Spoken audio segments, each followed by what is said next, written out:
68. The Blanket. I have given no small attention to that not unvexed subject, the skin of the whale. I have had controversies about it with experienced whalemen afloat and learned naturalists ashore. My original opinion remains unchanged, but it is only opinion. The question is, what and where is the skin of the whale? Already you know what his blubber is. That blubber is something of the consistence of firm, close-grained beef, but tougher, more elastic, and compact, and ranges from 8 or 10 to 12 to 15, 12 and 15 inches in thickness. Now, however preposterous it may first seem to talk of any creature's skin as being that sort of consistence and thickness, yet in point of fact these are no arguments against such a presumption, because you cannot raise any other dense enveloping layer from a whale's body but that same blubber, and the outermost enveloping layer of any animal, if reasonably dense, what can that be but the skin?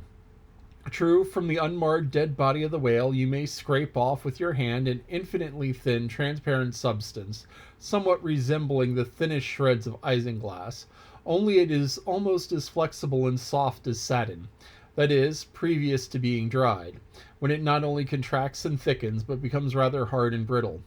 I have several such dried bits which I use for marks in my whale books. It is transparent, as I have said before, being laid upon the printed page. I have sometimes pleased myself with fancying it exerting a magnifying influence. At any rate, it is pleasant to read about whales through their own spectacles, as you may say. But what I am driving at here is this. That same infinitely thin isinglass substance, which I admit invests the entire body of the whale, is not so much to be regarded as the skin of the creature, as the skin of the skin, so to speak. For it were simply ridiculous to say that the proper skin of the tremendous whale is thinner and more tender than the skin of a newborn child. But no more of this. Assuming the blubber to be the skin of the whale, then when this skin, as in the very case of a large sperm whale, will yield the bulk of 100 barrels of oil, and when it is considered that in quantity, or rather weight, that oil in its express state is only 3/4 and not the entire substance of the coat, some idea may hence be had of the enormousness of that animated mass, a mere part of whose mere integument yields such a lake of liquid as that. Reckoning 10 barrels to the ton, you have 10 tons for the net weight of only 3/4 of the stuff of the whale's skin. In life, the visible surface of the sperm whale is not the least among the many marvels he presents.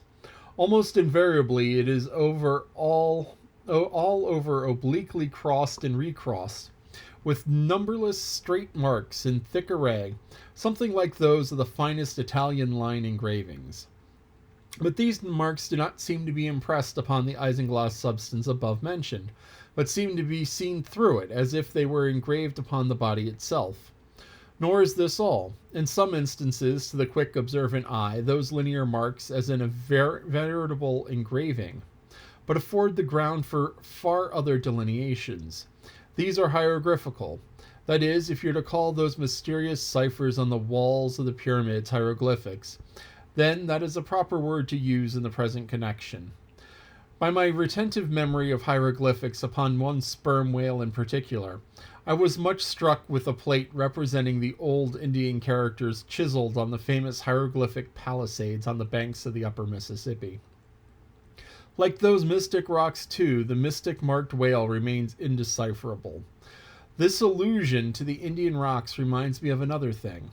Besides all the other phenomenon which the exterior of the sperm whale presents, he not seldom displays the back, and more especially his flanks, effaced in great part of the regular linear appearance, by reason of numerous rude scratches, altogether of an irregular random aspect. I should say that those New England rocks on the sea-coast, which Agassiz imagined to bear the marks of violent scraping contact with vast floating icebergs, I should say that those rocks must not little resemble the sperm whale in this particular. It also seems to me that such scratches in the whale are probably made by hostile contact with other whales, for I have most remarked them in the large full-grown bulls of the species. A word or two concerning this matter of the skin and blubber of the whale. It has already been said that it is stripped from him in long pieces, called blanket pieces. Like most sea terms, this one is very happy and significant. For the whale is indeed wrapped in his blubber in a real blanket or counterpane, or still better, in an Indian poncho slipped over his head, and skirting his extremity. It is by reason of this cozy blanketing of his body that the whale is enabled to keep himself comfortable in all weathers, in all seas, times, and tides. What would become of the Greenland whale, say, in those shuddering icy seas of the north, if unsupplied with his cozy surtout? True, other fish are found exceedingly brisk in those Hyperborean waters, but these, be it observed, are your cold-blooded, lungless fish, whose very bellies are refrigerators, creatures that warm themselves under the lee of an iceberg, as a traveler in the winter would bask before an inn fire. Whereas, like man, the whale has lungs and warm blood. Freeze his blood and he dies. How wonderful it is, then, that, except after explanation, that this great monster to whom the corporeal warmth is indispensable as it is to man, how wonderful that he should be found at home, immersed to his lips for life in these Arctic waters, where, when seamen fall overboard, they are sometimes found months afterwards, perpendicularly frozen into the hearts of fields of ice, as a fly is found glued in amber.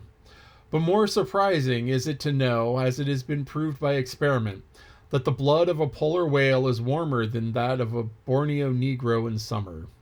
It does seem to me that herein we see the rare virtue of a strong individual vitality, and the rare virtue of thick walls, and the rare virtue of interior spaciousness. O man, admire and model thyself after the whale. Do thou too remain warm among the ice. Do thou too live in this world without being of it. Be cool at the equator, keep thy blood fluid at the pole.